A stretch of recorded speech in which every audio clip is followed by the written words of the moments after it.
Hello, welcome back to Learn Oikonomia. From this video onwards, what we are doing is we are going to start a new segment. So we will be trying to understand Phillips curve analysis. Different aspects of Phillips curve would be dealt in the coming videos. So starting with the basic concept of Phillips curve in this video, let's get started. Phillips curve is a concept which was introduced by A.W. Phillips, and he was trying to establish a relationship between the rate of unemployment and the rate of increase in the nominal wages. So, after depicting the relationship, he could understand that there is an inverse relationship between both these parameters, and he could understand that a lower rate of unemployment is associated with a higher wage rate or inflation, and vice versa. Or you could say that, in other words, there is a trade-off between the wage inflation and unemployment. The reason being that during the times of boom, demand for labor would increase, and due to greater bargaining power of the trade union, wages would also increase. As a result, decrease in unemployment leads to increase in the wage, and this is portrayed in figure given here. But when the wage increases, the firm's cost of production increases, which will lead to increase in the price. Therefore, it is known as wage inflation, that is, decrease in unemployment leads to wage inflation. Here you could understand from this figure that there exists an inverse relationship between unemployment and inflation when we measure unemployment along the x-axis and inflation along the y-axis. Okay. And the Phillips curve, it actually represents a relationship between unemployment and wage rate, and you have to understand what U and U star is. U is actually the current level of unemployment, and U star is the natural rate of unemployment. The Phillips curve shows that wages and prices adjust slowly to changes in aggregate demand due to imperfections in the labor market. In order to understand this, just assume that initially the economy is in equilibrium at a U star, that means the natural rate of unemployment. But if the money wage increase by 10%, consider the price level is constant here. In this case, the real money supply will increase, and this will increase this will decrease this would definitely lead to decrease in interest rate, mainly because increase in aggregate demand lead to increase in both the wages and prices by 10%, so that the economy reaches back to full employment equilibrium, that is U star. Now, the Phillips curve shows when the wage increases by 10%, unemployment rate fall from U star to U1, and this will cause the wage rate to increase, but the wage increases, prices will also, when the wage increases, prices will also increase, and gradually the economy will return back to full employment level of unemployment, or full employment situation, and the level of output and unemployment would be the same. If you rewrite the equation, you could see that Wt plus 1 is equal to Wt into 1 minus epsilon U minus U star. And Phillips curve, as we all have seen, it shows the trade-off between unemployment and inflation. Sorry, yes, unemployment and inflation. And if you try to solve any of this problem, it would lead to the other problem. Similarly, if you attempt to decrease this, for example, if you attempt to decrease unemployment, there would be an increase in inflation.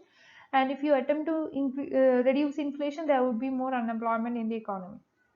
In the long run, however, permanent unemployment inflation trade-off is not possible, mainly because in the long run, Phillips curve is considered to be vertical. And since in the short run, aggregate supply curve is quite flat, a trade-off between unemployment and inflation is possible, but this is not possible in the long run. Now, coming to the unemployment wage relationship, we have seen that the wages are sticky, or why. So, we have to understand why this nominal wages adjust slowly to the change in demand. According to neoclassical theory, we have seen that the wages respond and adjust quickly, and this would ensure output is always at the full employment level. This is mainly because wages and prices are completely flexible. Therefore, the economy will always produce full employment output, but Phillips curve suggests that wages adjust slowly in response to changes in unemployment in order to ensure that output is at full employment level. The reason being that wages are sticky, and therefore they move slowly over the time. They are not fully and immediately flexible to ensure full employment at every point of time. In order to understand this, Phillips curve relationship is translated to relationship between rate of change in wages and rate of change in employment. Here, N star is full employment, N is actual employment, U is actual unemployment, U star is national rate of unemployment. So U minus U star is equal to N star minus N by N. Here you could understand that there exists a negative relationship between wage and unemployment. So we'll solving for the equation, you will be getting that Wt plus 1 is equal to W2, 1 plus epsilon n minus n star by n star. And so we have seen the relationship between wage inflation and unemployment. Now this relation shows that there exists a positive relationship between wage and employment, mainly because according to Phillips curve, any attempt to decrease unemployment will lead to increase in wages, and decrease in unemployment means increase in employment. Therefore, when employment increases, wage would increase, and thus positively sloped WN curve shows that wage rate paid by firms is higher when more hours are worked. Initially, just think that the economy is at full employment N star and GW is unemployment rate or inflation, and the wages in the next period is WT plus 1. And if unemployment level increases from N star to N1, there will be no shift in the W1 curve.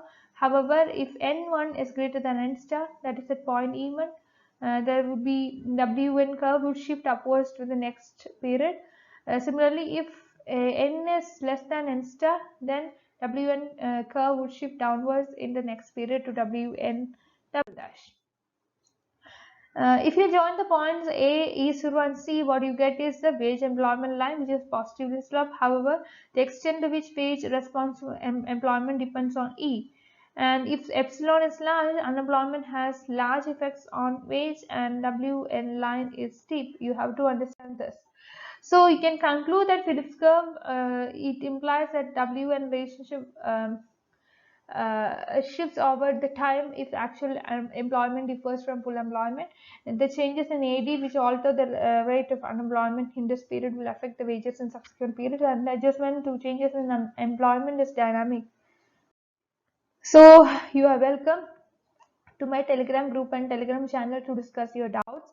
And thank you for watching. Please like, share, and subscribe this channel for more videos.